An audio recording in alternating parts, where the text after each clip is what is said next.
saya tidak sendirian.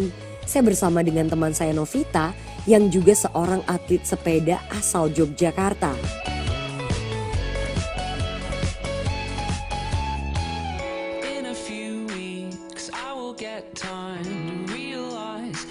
Tujuan pertama kami ke sebuah monumen yang dibangun untuk mengenang perjuangan pasca kemerdekaan, tepatnya pada masa agresi militer Belanda kedua.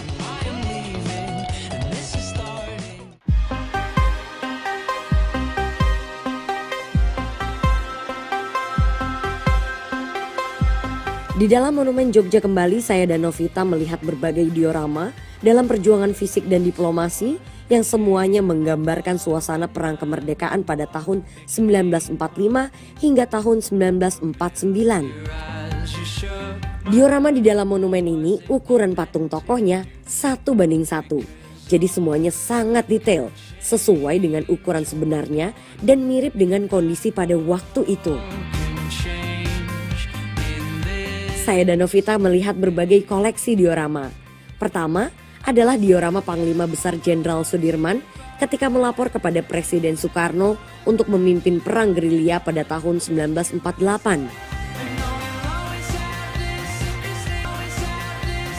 Ada juga diorama yang menceritakan Presiden dan Wakil Presiden pada saat itu ketika diasingkan di Pulau Bangka pada tahun 1948.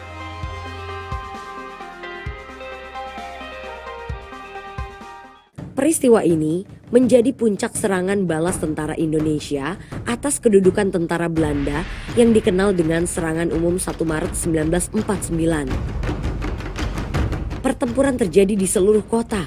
Para gerilyawan yang dipimpin oleh Mayor Sarjono berhasil membungkam kekuasaan kolonial Belanda selama 6 jam. Peristiwa ini juga disebut 6 jam di Jogja.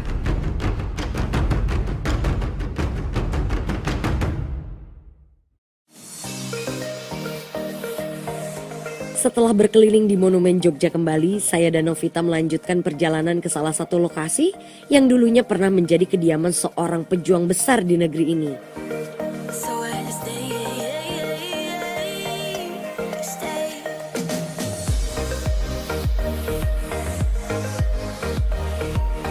Berbicara tentang kemerdekaan Indonesia, tidak bisa lepas dari peran sang Panglima Besar Jenderal Sudirman.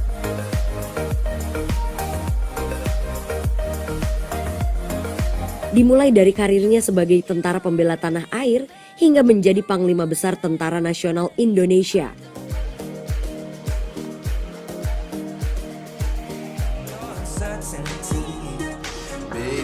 Ini dia asal mula Tugu Yogyakarta sebelum jadi yang sekarang. Sempat gempa, kemudian tugu ini hancur.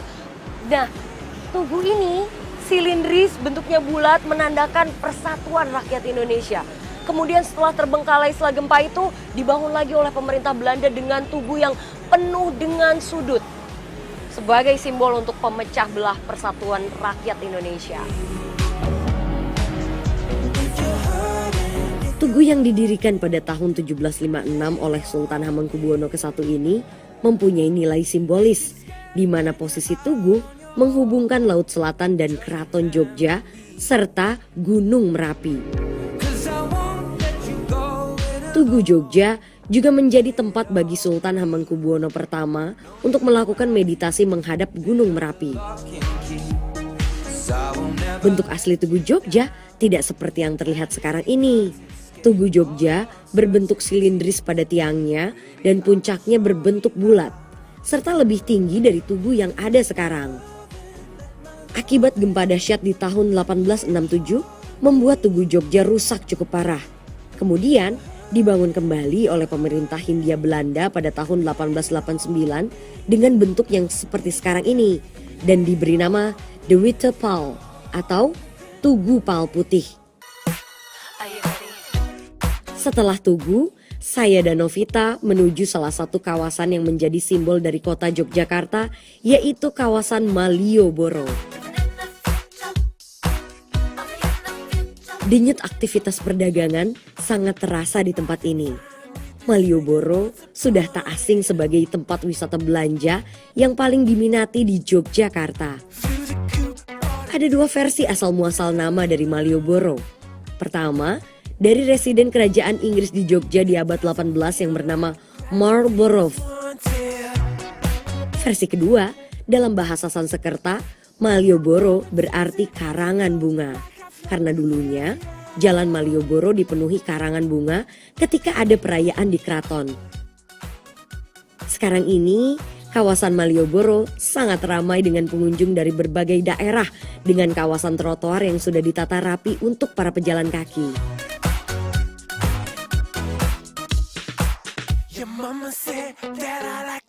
Di sebelah selatan Jalan Malioboro, ada sebuah benteng yang dibangun oleh Belanda untuk melindungi rumah pejabat serta sebagai pemukiman orang-orang Belanda pada saat itu.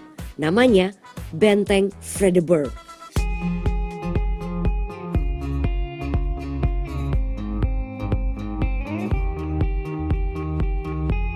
Vredenburg memiliki arti perdamaian.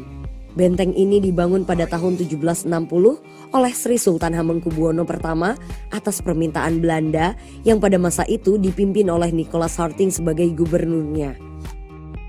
Meski tujuan awalnya untuk menjaga keamanan keraton, tapi pada kenyataannya hubungan Kesultanan Yogyakarta dan pemerintah kolonial Belanda tidak pernah sejalan.